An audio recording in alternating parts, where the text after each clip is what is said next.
Hi friends, പുതിയൊരു വീഡിയോയിലേക്ക് എല്ലാവർക്കും സ്വാഗതം. നിധിയുടെയും ഗൗതമിൻ്റെയും ശാന്തി മുഹൂർത്തം നടത്താൻ വേണ്ടിയും താലികെട്ട് ചടങ്ങ് നടത്താൻ വേണ്ടിയിട്ടുള്ള ആഘോഷങ്ങളൊക്കെ പാറു നന്നായിട്ട് തന്നെ നടത്താമെന്ന് പ്ലാൻ ചെയ്യുകയാണ് കേട്ടോ. അതിനുവേണ്ടി നിധിയെയും കൂട്ടി കടയിൽ പോയ ശേഷം ഒരുപാട് ഡ്രസ്സുകളും സ്വർണ്ണാഭരണങ്ങളൊക്കെ എടുത്തുകൊണ്ട് വീട്ടിലേക്ക് വരികയാണ്. അങ്ങനെ നിധിക്ക് വേണ്ടിയിട്ട് സാരി സെലക്ട് ആക്കലും സ്വർണ്ണങ്ങളൊക്കെ സെലക്ട് ആക്കുന്നതൊക്കെ കണ്ട് ശിവാനിക്ക് ഇങ്ങനെ ദേഷ്യം വരികയാണ് കേട്ടോ. അങ്ങനെ ശിവാനി മനസ്സിലിങ്ങനെ കരുതുന്നുണ്ട്, ഇതിൽ നിന്നും നല്ലൊരു സാരി ഞാൻ തന്നെ ആദ്യം കൈക്കലാക്കട്ടെ, അല്ല എന്നുണ്ടെങ്കിൽ ആ പാറുവും നിധിയും കൂടി എല്ലാം സ്വന്തമാക്കും എന്നൊക്കെ എന്നെ മനസ്സിൽ ചിന്തിച്ചിട്ട് അതിൽ നിന്നും ഒരു സാരി സെലക്ട് ആക്കി എടുക്കാം കേട്ടോ. അങ്ങനെ അതിൽ സ്വർണ്ണാഭരണങ്ങൾ കണ്ണു വെക്കുകയാണ് ശിവാനി. എന്നിട്ട് അതിൽ ഏറ്റവും തൂക്കം കൂടിയ സ്വർണ്ണാഭരണം എടുക്കാൻ വേണ്ടി നോക്കുകയാണ്. അപ്പോൾ വസുന്ധര പറയുന്നുണ്ട്, നീ അതിൽ നിന്നും ഏറ്റവും വില കൂടിയ സ്വർണ്ണാഭരണം, തൂക്കം കൂടിയ സ്വർണ്ണാഭരണം ആവുമല്ലേ എടുക്കാൻ ഉദ്ദേശിച്ചത് എന്ന് പറയട്ടോ. നിന്നെ എനിക്ക് നന്നായിട്ട് അറിയാം, അതുകൊണ്ട് അത് നേരെ നീ നിധിയുടെ ബാഗിലേക്ക് വെക്കണം എന്ന് പറയാണ്.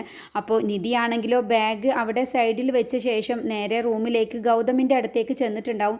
അങ്ങനെ സാരിയുടെ കാര്യങ്ങളൊക്കെ സെലക്ട് ആക്കുന്ന കാര്യത്തിലായിരിക്കും കേട്ടോ നിധിയും ഗൗതമും. അങ്ങനെ ഗൗതമിനോട് ചോദിക്കുന്നുണ്ട്, ഈ സാരിയിൽ ഏറ്റവും ഭംഗിയുള്ളത് ഏതാണ് ഗൗതം, അതാണ് ഞാൻ എടുക്കാൻ ഉദ്ദേശിക്കുന്നത് എന്ന് നിധി പറയാണ്. അപ്പോഴാണ് കേട്ടോ ഈ തക്കത്തിന് വസുന്ധരയും ശിവാനിയും കൂടി ഇങ്ങനെ ഒരു ചതി ചെയ്യാൻ വേണ്ടി തീരുമാനിക്കുന്നത്. അങ്ങനെ നിധിയുടെ ബാഗ് അവിടെ ഇരിക്കുന്നത് കാണുന്ന സമയത്ത് തൂക്കം കൂടിയ ഒരു ആഭരണം എടുത്ത് ശിവാനിയോട് വസുന്ധര ആ ബാഗിലേക്ക് ഇടാൻ വേണ്ടി പറയാം കേട്ടോ. എന്നിട്ട് നിധിയെ കുറ്റക്കാരിയാക്കാൻ വേണ്ടിയിട്ടുള്ള പ്ലാനാണ് കേട്ടോ വസുന്ധരയുടേത്. അങ്ങനെ ഒന്നും അറിയാത്ത ഭാവത്തിൽ വസുന്ധരയും ശിവാനിയും അവിടെ നിൽക്കുകയാണ്. അങ്ങനെ സ്വർണ്ണങ്ങളൊക്കെ സെലക്ട് ചെയ്യുന്ന ആ ഒരു തിരക്കും കാര്യങ്ങളൊക്കെ കഴിഞ്ഞ ശേഷം നിധിയാണെങ്കിലോ തൂക്കം കുറവുള്ള ഒരു നൈസായ ഒരു നെക്ലസ് ആണ് കേട്ടോ എടുക്കുന്നത്. അങ്ങനെ ശിവാനിയോടും ഒക്കെ ചോദിക്കുന്നുണ്ട്. അങ്ങനെ നിധി ഒരു മാല അതിൽ നിന്നും സെലക്ട് ആക്കിയ ശേഷം ജ്വല്ലറിയിൽ നിന്നും സെയിൽസ്മാൻമാർ വരികയാണ് കേട്ടോ. എന്നിട്ട് മാലയൊക്കെ ഞങ്ങൾ സെലക്ട് ആക്കിയിട്ടുണ്ട്, ബാക്കിയുള്ളതൊക്കെ നിങ്ങൾ തിരികെ കൊണ്ടുപോയിക്കോളൂ എന്ന് പാറു പറയാണ്. അങ്ങനെ അവർ ആ മാലയൊക്കെ തിരിച്ചു കൊണ്ടുപോകാനുള്ള ഓരോ കാര്യങ്ങൾ ചെയ്യട്ടെ. അപ്പോഴാണ് അതിൽ നിന്നും വിലപിടിപ്പുള്ള തൂക്കം കൂടുതലുള്ള ഒരു നെക്ലസ് കാണാതായിട്ടുണ്ട് എന്നുള്ള കാര്യം ആ സെയിൽസ്മാൻ പറയുന്നത്.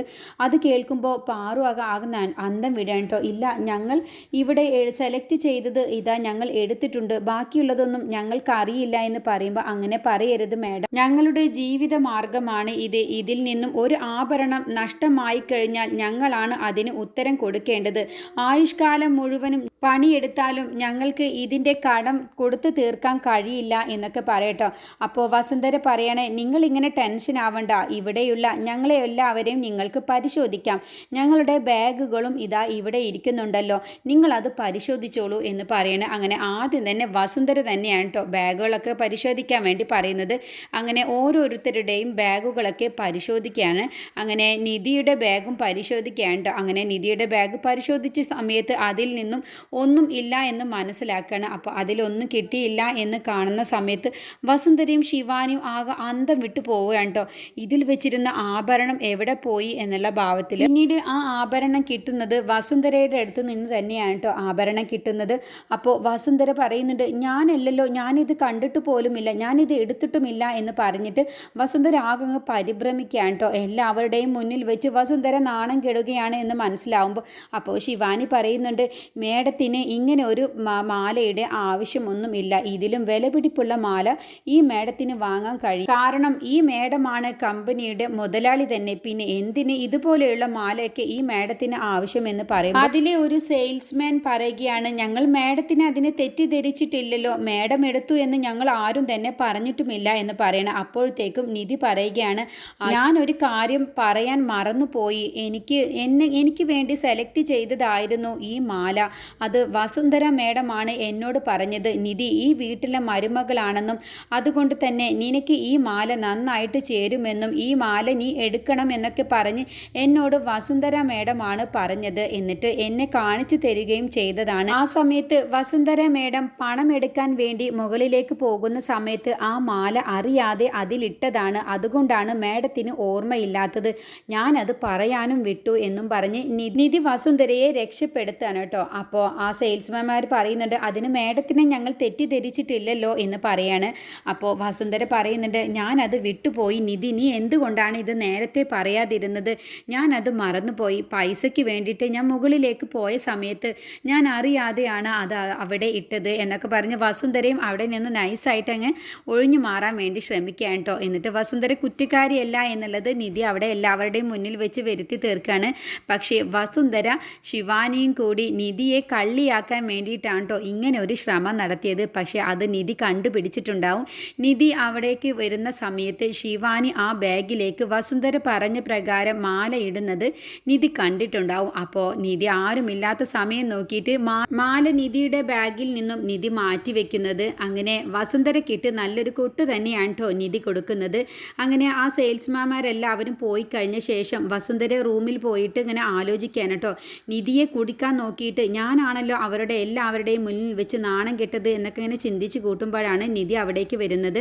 അപ്പോൾ നിധി പറയുന്നുണ്ട് എന്നെ കുരിക്കാൻ വേണ്ടിയിട്ടാണ്, നിങ്ങൾ എന്നെ കള്ളിയാക്കാൻ വേണ്ടിയിട്ടാണ് ആ മാല അതിൽ വെച്ചത് എന്നുള്ളത് എനിക്ക് മനസ്സിലായി. ഞാൻ അത് കാണുകയും ചെയ്തു. അതുകൊണ്ട് ഞാനും നിങ്ങൾക്കിട്ട് തിരിച്ചൊരു പണി തന്നതാണ്. പക്ഷേ നിങ്ങളെ ഈ വീടിനെ എല്ലാവരുടെയും അത്രയ്ക്കധികം ബഹുമാനിക്കുന്നത് കൊണ്ടും ഈ വീട്ടിൽ നിങ്ങൾക്കൊരു ചീത്തപ്പേര് വരാതിരിക്കാൻ വേണ്ടിയിട്ട് കൂടിയാണ് ഞാൻ ആ സമയത്ത് അങ്ങനെ ഒരു കളവ് പറഞ്ഞിട്ട് നിങ്ങളെ ആ മാല നിങ്ങളല്ല എടുത്തത് എന്ന് വരുത്തി തീർക്കാനൊക്കെ ഞാൻ അവിടെ ശ്രമിച്ചത്. പക്ഷേ എനിക്കങ്ങനെ ചെയ്യണമെന്നില്ലായിരുന്നു. പക്ഷേ നിങ്ങളെ ഞാൻ ഒരു ശത്രുവായിട്ട് ഞാൻ ഇതുവരെയും കണ്ടിട്ടില്ല. നിങ്ങൾ ഓരോന്നും എന്നോട് ചെയ്യുമ്പോഴും നിങ്ങൾ എന്നെ എങ്ങനെയെങ്കിലും മനസ്സിലാക്കി നിങ്ങളുടെ തെറ്റ് തിരുത്താൻ വേണ്ടി ശ്രമിക്കാനാണ് ഞാൻ ഇതുവരെയും ശ്രമിച്ചിട്ടുള്ളൂ. പക്ഷേ നിങ്ങൾ ഇപ്പോഴും എന്നെ ശത്രുസ്ഥാനത്താണ് കാണുന്നത് എങ്കിൽ ഇനി ഞാൻ വെറുതെ വിടില്ല. നിങ്ങളെ ഇല്ലാതാക്കുക തന്നെ ഞാൻ ചെയ്തിരിക്കും. എന്നോട് ഇനി നിങ്ങൾ എനിക്കെതിരെ എന്തെങ്കിലും ചെയ്താൽ ഇനി ഞാൻ ക്ഷമിക്കും. നിങ്ങളെ ഞാൻ തീർത്ത് കളയുക തന്നെ ചെയ്യും എന്നൊക്കെ പറഞ്ഞ് നിധി നല്ല ഭീഷണി സ്വരത്തിൽ തന്നെയാണ് കേട്ടോ വസുന്ധരയോട് പറയുന്നത്. അത് കേൾക്കുമ്പോൾ വസുന്ധര ഒന്ന് പേടിച്ച് വിറയ്ക്കുന്നുണ്ട്. നിധിയുടെ പെട്ടെന്നുള്ള ആ ഭാവവ്യത്യാസമൊക്കെ കാണുന്ന സമയത്ത് അങ്ങനെ ശിവാനി അടുത്തേക്ക് വരികയാണ് കേട്ടോ നിധി പോയി കഴിഞ്ഞ ശേഷം. അപ്പോൾ നിധി എപ്പോഴാണ് നമ്മൾ ഇത് മാറ്റിവെക്കുന്നത് അവൾ കണ്ടത്? പിന്നെ നിധി ഇങ്ങനെ ചെയ്യുന്നത് നമ്മൾ ആരും കണ്ടില്ലല്ലോ എന്നൊക്കെയാണ് കേട്ടോ പറയുന്നത്. അപ്പോൾ ശിവാനിയോട് വസുന്ധര നന്നായിട്ട് തന്നെ ദേഷ്യപ്പെടുന്നു. അവളെ തോൽപ്പിക്കാൻ വേണ്ടി ശ്രമിക്കുമ്പോൾ എല്ലാം തന്നെ അവൾ വിജയിക്കുകയും ഞാനാണ് എല്ലാവരുടെയും മുന്നിൽ വെച്ച് തോൽക്കുന്നതും നാണം കെടുന്നതും. ഇനി ഇങ്ങനെ വിട്ടാൽ പറ്റില്ല എന്നൊക്കെ പറഞ്ഞ് വസുന്ധര നന്നായിട്ട് തന്നെ ദേഷ്യത്തോടു കൂടി ശിവാനിയോട് കൂടി സംസാരിക്കുന്നുണ്ട് കേട്ടോ. എന്നിട്ട് ശിവാനിയോട് പറയുന്നുണ്ട് അവരുടെ ശാന്തി മുഹൂർത്തം ഒരിക്കലും നടക്കാൻ ഞാൻ സമ്മതിക്കില്ല. നീയും അതിന് വേണ്ടി എന്തെങ്കിലും പരിശ്രമിച്ചേ മതിയാവും. അല്ല എന്നുണ്ടെങ്കിൽ നിന്റെ സ്ഥാനം ഇവിടുന്ന് പുറത്തായിരിക്കും എന്നൊക്കെ പറഞ്ഞ് ശിവാനി ഒന്ന് ഭീഷണിപ്പെടുത്തുന്നുണ്ട്. പിറ്റേ ദിവസം രാവിലെ ഗൗതം ഓഫീസിലേക്ക് പോകാൻ വേണ്ടി റെഡി ആവാൻ കേട്ടോ. അപ്പോൾ അവിടേക്ക് നിധി വരികയാണ്. എന്നിട്ട് നിധി പറയുന്നുണ്ട് നമുക്ക് ബ്രേക്ക്ഫാസ്റ്റ് കഴിക്കാമെന്നും പറഞ്ഞ് ഗൗതമിനെ കൊണ്ടുപോകാൻ വേണ്ടി നമുക്ക് കേട്ടോ. അപ്പോൾ ഇന്നെന്താ നിങ്ങൾ ഓഫീസിലേക്ക് പോകുന്നുണ്ടോ എന്ന് ചോദിക്കുമ്പോൾ അതെ ഞാൻ ഓഫീസിലേക്ക് പോകാൻ വേണ്ടി ഒരുങ്ങുകയാണ് എന്ന് പറയണം. അപ്പോൾ വസുന്ധര അപ്പുറത്തെ സൈഡിൽ നിന്നും നിധിയും ഗൗതമും കൂടി സംസാരിക്കുന്നത് കാണാൻ കേട്ടോ. അപ്പോഴത്തേക്കും അവിടേക്ക് പാറു വരികയാണ്. എന്നിട്ട് പാറു ചോദിക്കുന്നുണ്ട് നിധി നീ എന്തിനാണ് ഗൗതമിൻ്റെ റൂമിലേക്ക് വന്നത് എന്ന് പറയാൻ കേട്ടോ. നിന്നോടല്ലേ പറഞ്ഞത് കല്യാണം കഴിഞ്ഞ് ശാന്തി മുഹൂർത്തം കഴിഞ്ഞ ശേഷം മാത്രം മതി നിങ്ങൾ രണ്ടുപേരും ഇനി ഒരുമിച്ച് ഈ റൂമിലേക്ക് വരുന്നതും നിൽക്കുന്നതും സംസാരിക്കുന്നതും ഒക്കെ എന്ന് പറയുമ്പോൾ അതിന് അമ്മ ആദ്യം ഒരു കാര്യം മനസ്സിലാക്ക്. നിങ്ങളുടെ മകനും ഞാനും ഒരിക്കലും ഒരു തരത്തിൽ ഒന്നു ചേരാൻ ശ്രമിക്കുകയില്ല. പക്ഷേ പറഞ്ഞ പ്രകാരം തന്നെ ശാന്തി മുഹൂർത്തം നടക്കുന്ന ആ ഒരു തീയതി വരെ ഞങ്ങൾ നല്ലതുപോലെ ശ്രദ്ധയോടു കൂടി തന്നെയാണ് ജീവിക്കുകയുള്ളൂ. ഞങ്ങൾ സംസാരിക്കുന്നുണ്ട് എന്ന് കരുതിയിട്ട് അത് ഒരിക്കലും തെറ്റായി കാണുകയും ചെയ്യരുത്. അമ്മയ്ക്ക് അമ്മയുടെ മോനെ നന്നായിട്ട് അറിയാവുന്നതല്ലേ. ഞാനും ഈ വീടിനെ ബഹുമാനിക്കുകയും അനുസരിക്കുകയും ചെയ്യുന്നവൾ തന്നെയാണ്. അതുപോലെ അമ്മയൊക്കെ തീരുമാനിച്ചതുപോലെ തീയതി പ്രകാരം ശാന്തി മുഹൂർത്തവും കല്യാണവും ഒക്കെ കഴിഞ്ഞതിൻ്റെ ശേഷം മാത്രമാണ് ഞാനും ഗൗതമും ഒന്നാവുകയുള്ളൂ എന്നൊക്കെ നിധി പറയാം കേട്ടോ. അപ്പോൾ അതെല്ലാം തന്നെ വസുന്ധര അപ്പുറത്തെ നിന്നും കേൾക്കുന്നുണ്ട്.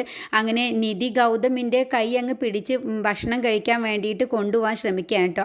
അപ്പോൾ പാറു പറയുന്നുണ്ട് അങ്ങനെയൊന്നും നീ അവനെ കൊണ്ടുവരണ്ട, കൈയൊക്കെ ഒന്ന് വേർതിരിച്ചേ എന്ന് പറയുമ്പോൾ അമ്മയോടല്ലേ പറഞ്ഞത് ഞങ്ങൾ ഇങ്ങനെയൊന്ന് പിടിച്ചു എന്ന് കരുതിയിട്ട് ഒന്നും സംഭവിക്കില്ല അമ്മ ഒന്ന് നടന്നേ എന്നും പറഞ്ഞ് ഗൗതമിനെയും കൂട്ടിയിട്ട് നിധി ഭക്ഷണം കഴിക്കാൻ വേണ്ടി ഹാളിലേക്ക് ചെല്ലുകയാണ്. അപ്പോഴത്തേക്കും വസുന്ധരയും ഹാളിലേക്ക് ചെല്ലുകയാണ് കേട്ടോ ഭക്ഷണം കഴിക്കാൻ വേണ്ടിയിട്ട്. അപ്പോൾ ശിവാനി കൂടി അവിടെ അവിടെ വന്നിട്ടുണ്ടാവും. അങ്ങനെ ഭക്ഷണമൊക്കെ നിധി എല്ലാവർക്കും വിളമ്പി കൊടുക്കുകയാണ് കേട്ടോ. അപ്പോഴാണ് ഗൗതമിന് വീണ്ടും ഇങ്ങനെ വസുന്ധര ഉള്ളത് കൊണ്ട് തന്നെ നിധിയോട് സംസാരിക്കുന്നതിൽ എല്ലാം തന്നെ നിയന്ത്രണം വെച്ചിട്ടുണ്ട്. അതുകൊണ്ട് നിധിയോട് സംസാരിക്കാൻ ഇനി മൊബൈൽ മാർഗം മാത്രമുള്ളൂ എന്നും പറഞ്ഞിട്ട് മനസ്സിൽ കരുതിയ ശേഷം ഗൗതം നിധിക്ക് ഫോണിലേക്ക് മെസ്സേജുകൾ ഇങ്ങനെ അയച്ചുകൊണ്ടിരിക്കുകയാണ് കേട്ടോ. അങ്ങനെ മെസ്സേജിൽ നോക്കിയിട്ടാണ് ഭക്ഷണം കഴിക്കുന്നത് ഗൗതം പറയുന്നുണ്ട് നിധിയോട് മെസ്സേജിലൂടെ, ഞാൻ ഓഫീസിലേക്ക് പോവാനൊന്നുമല്ല ഇപ്പോൾ ഷർട്ടൊക്കെ മാറ്റിയിരിക്കുന്നത്, നമുക്ക് 2 പേർക്കും കൂടി പുറത്തേക്ക് പോവാം, എന്നിട്ട് ശാന്തി മുഹൂർത്തവും കല്യാണത്തിനൊക്കെ നല്ലൊരു ഗിഫ്റ്റ് തന്നെ ഞാൻ നിനക്ക് വാങ്ങിച്ചു തരണം എന്ന് ഞാൻ കരുതിയിട്ടുണ്ട്. അത് വാങ്ങാൻ വേണ്ടിയിട്ട് നമുക്ക് 2 പേർക്കും കൂടി പുറത്തേക്ക് പോവാം. അതിന് വേണ്ടിയിട്ടാണ് ഞാനിപ്പോൾ ഈ ഡ്രസ്സൊക്കെ മാറിയിട്ടുള്ളത്. അതല്ല, നിന്നെയും കൊണ്ട് പുറത്തേക്ക് പോവാനാണ് ഒരുങ്ങുന്നതെങ്കിൽ ഇവിടെയുള്ളവർ ഒന്നും തന്നെ സമ്മതിക്കില്ല, പ്രത്യേകിച്ച് വസുന്ധരാമ സമ്മതിക്കില്ല. അപ്പോൾ ഈ ഒരു മാർഗമാണ് ഞാൻ കണ്ടത്. അതിന് വേണ്ടിയിട്ടാണ്, നിന്നോട് നേരിൽ സംസാരിക്കാനാണെങ്കിലും ഈ വീട്ടിലുള്ളവരും വസുന്ധരാമയും സമ്മതിക്കില്ല. അപ്പോൾ ഈ മാർഗം മാത്രമുള്ളൂ. അതുകൊണ്ട് നീ എന്തെങ്കിലും ഒരു കാരണം പറഞ്ഞ് പുറത്തേക്ക് ഇറങ്ങണം, എന്നിട്ട് നമുക്ക് 2 പേർക്കും കൂടി ഷോപ്പിങ്ങിന് പോവാം എന്നൊക്കെ ഇങ്ങനെ മെസ്സേജിലൂടെ ഗൗതം നിധിയോട് പറയാട്ടോ. അപ്പോൾ നിധിയും അങ്ങനെ തന്നെ മറുപടിയൊക്കെ കൊടുക്കുന്നുണ്ട്. അപ്പോഴൊക്കെ വസുന്ധര ഇങ്ങനെ ശ്രദ്ധിക്കുന്നുണ്ട് കേട്ടോ. ഇവർ 2 പേരും കൂടി ചാറ്റിങ് തന്നെയാണ് എന്നൊക്കെ ഇങ്ങനെ ചിന്തിക്കുന്നുണ്ട്. വസുന്ധരയ്ക്ക് കാര്യം മനസ്സിലാവുകയാണ്. അപ്പോൾ വസുന്ധര പറയുന്നുണ്ട്, മതി ഗൗതം, നീ ആരോടാണ് ഈ ഫോണിലൂടെ ചാറ്റ് ചെയ്യുന്നത്? അപ്പോൾ ഗൗതം പെട്ടെന്ന് പറയുകയാണ്, ഞാനത് ഓഫീസിലുള്ള കാര്യമാണ്. നീ ഇപ്പോൾ അതിന് ഓഫീസിലേക്കല്ലേ പോകുന്നത്, പിന്നെ എന്തിനാണ് ഇപ്പോൾ ഭക്ഷണം കഴിക്കുന്ന സമയത്ത് നീ ചാറ്റ് ചെയ്യുന്നത്? നീ എന്താ ശ്രദ്ധയില്ലാതെയാണല്ലോ ഓരോന്ന് കാട്ടിക്കൂട്ടുന്നത്, നിനക്ക് എന്താ പറ്റിയത് എന്നൊക്കെ ചോദിക്കേണ്ട. അപ്പോൾ ഈ മെസ്സേജ് ചെയ്യുന്ന കാരണം തന്നെ ഗൗതം ഭക്ഷണത്തിലേക്ക് ശ്രദ്ധിക്കാതെ വെള്ളത്തിൽ പോയിട്ടാണ് കേട്ടോ ഭക്ഷണം കറിക്ക് പകരം മുക്കി തിന്നുന്നതൊക്കെ. അപ്പോൾ പാറു ചോദിക്കുന്നുണ്ട്, എന്താ ഗൗതം നീ കാണിക്കുന്നത്? കറിയിൽ മുക്കുന്നതിന് പകരം നീ വെള്ളത്തിലാണോ ഭക്ഷണം കൊണ്ടുപോയി മുക്കുന്നത് എന്നൊക്കെ ചോദിക്കും. അയ്യോ അമ്മ, ഞാനത് വെള്ളത്തിൽ മുക്കിയാലേ ഭക്ഷണത്തിന് ഒന്നുകൂടി ടേസ്റ്റ് കൂടും, അതുകൊണ്ട് ഞാൻ മുക്കിയതാണ് എന്നും പറഞ്ഞ് വഴുതി മാറാണ് കേട്ടോ. അപ്പോഴൊക്കെ വസുന്ധര നന്നായിട്ട് തന്നെ ശ്രദ്ധിക്കുന്നുണ്ട്. അപ്പോൾ നിധിയോട് പറയുന്നുണ്ട്, നിധി, നീ ആരോടാണ് ഈ ഫോണിലൂടെ ചാറ്റ് ചെയ്യുന്നത്? നീ എന്താ ഞങ്ങൾക്ക് ഭക്ഷണമൊന്നും എടുത്തു തരാതെ അവിടെ ചാറ്റിംഗ് ആണോ ചെയ്യുന്നത്? നീ കുറച്ച് സാമ്പാർ ഇങ്ങ് ഒഴിച്ച് എന്നും പറഞ്ഞ് നിധിയോട് ചൂടാവുകയാണ് കേട്ടോ. അങ്ങനെ നിധി അവിടേക്ക് വരുമ്പോൾ മൊബൈലിൽ മെസ്സേജ് ഇങ്ങനെ തുരുതുരാന്ന് ഗൗതം അയച്ചുകൊണ്ടിരിക്കുകയാണ്. അപ്പോൾ അതിനിടയ്ക്ക് ശ്രദ്ധിക്കുന്നത് കൊണ്ട് തന്നെ വസുന്ധരയ്ക്ക് കറി ഒഴിക്കുന്ന സമയത്ത് പാത്രത്തിലേക്ക് ഒഴിക്കുന്നതിന് പകരം നിധി നേരെ ഒഴിക്കുന്നത് വസുന്ധരയുടെ സാരിയിലേക്കാണ് കേട്ടോ. അപ്പോൾ നിധിയോട് അങ്ങ് ദേഷ്യപ്പെടാൻ, നീ എന്ത് പണിയാണ് ഈ കാണിക്കുന്നത്? നീ ആരോടാണ് ഈ ഫോണിലൂടെ ചാറ്റ് ചെയ്യുന്നത്? സാമ്പാർ പാത്രത്തിൽ ഒഴിക്കുന്നതിന് പകരം നീ എൻ്റെ സാരിയിലാണ് ഒഴിച്ചത് എന്ന് പറയണ്ടോ. അപ്പോഴൊന്നും ഗൗതം ഇങ്ങനെ ശ്രദ്ധിക്കുന്നതേ ഇല്ല. നിധിയോട് ചാറ്റ് ചെയ്യുന്ന ആ ഒരു ഇതുകൊണ്ട് തന്നെ നിധിയെ വസുന്ധര ഒച്ചയെടുത്ത് സംസാരിക്കുന്നതൊന്നും ഗൗതം ശ്രദ്ധിക്കുന്നത് പോലും ഇല്ല കേട്ടോ. അപ്പോൾ നിധി പെട്ടെന്ന്, അയ്യോ സോറി മാഡം, ഞാൻ അറിയാതെ ഒഴിച്ചു പോയതാണ് എന്നൊക്കെ ഇങ്ങനെ പറയുന്നുണ്ട് കേട്ടോ. അങ്ങനെ ഗൗതമിനോട് ചോദിക്കുകയാണ് വസുന്ധര, നീ എന്താ കാണിക്കുന്നത് ഗൗതം? നീ ഇവിടെ നടക്കുന്നത് വല്ലതും അറിയുന്നുണ്ടോ? നീ എന്താ ഇത്രയ്ക്ക് ശ്രദ്ധയില്ലാതായത്? എന്താ നിനക്ക് പറ്റിയത് എന്നൊക്കെ പറഞ്ഞ് വസുന്ധര ഗൗതമിനോട് ചൂടാവാൻ ഒരുങ്ങാൻ കേട്ടോ.